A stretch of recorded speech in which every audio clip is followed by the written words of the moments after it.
Thoughts to Build on by KOPMEYER, 35. Chapter 35. When It Gets Darkest. One of the world's greatest historians, having devoted a lifetime to studying and recording history from the beginning of civilization, was asked, "What was the most important thing you learned in your life study of all significant historical events?" He promptly replied, "When it gets darkest, the stars come out." I consider that to be one of the most helpful and inspiring statements of all time. I hope you will remember it always, as I have. It will be a deep source of strength in your own dark hours. When it gets darkest, the stars come out. The proof is so voluminous, it is presumptuous for me to even begin to list examples. Yet I cannot leave it here. I cannot resist citing how, in the lives of three of the greatest men in history, it got darker than most people realize, and how, by some unexplained miracle, the stars came out. John Stuart Mill, who later became the great English philosopher and economist, suffered a severe attack of mental illness in 1826 when he was 20 years old. Saz wrote that Mill was so overwhelmed by the most severe mental and emotional depression that he sunk to the very depths of despair and was suicidal for many months. This was in 1826 when methods of curing such serious mental illness had not yet been discovered. But, when it became darkest for John Stuart Mill, the stars came out. He completely reorganized his own personality, rapidly developed one of the greatest and most logical minds, and became one of the greatest philosophers and economists of his time. When it gets darkest, the stars come out.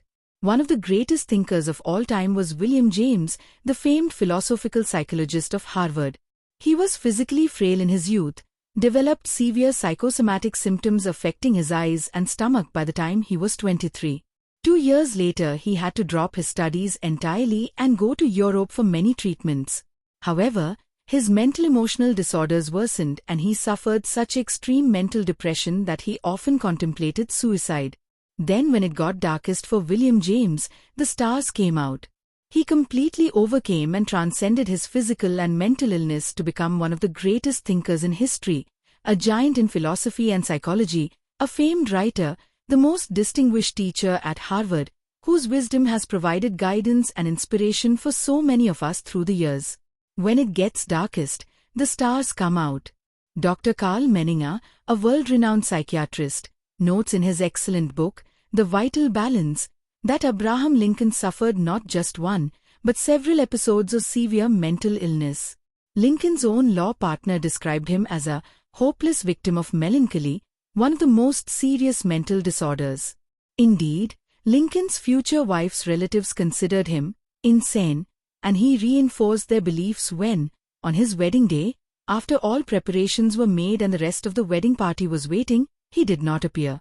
Finally, after a search, he was found in his room in deep dejection, obsessed with feelings of unworthiness, hopelessness, and guilt.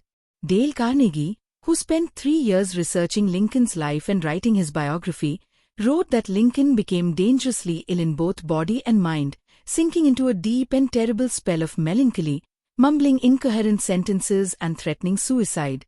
He even wrote a poem about suicide and had it published in one of the Springfield newspapers. His friends took his knife away from him to prevent him from killing himself. Yet, when it was darkest for Abraham Lincoln, in some mysterious way, perhaps because there's a purpose, the stars came out. You can see those stars now, stars on a field of blue in the flag of the United States of America. One nation, indivisible, with liberty and justice for all. In Springfield, Illinois, Lincoln's old home is preserved as a national shrine. And, because they lived nearby, a mother with her little girl often passed by it on their daily walks.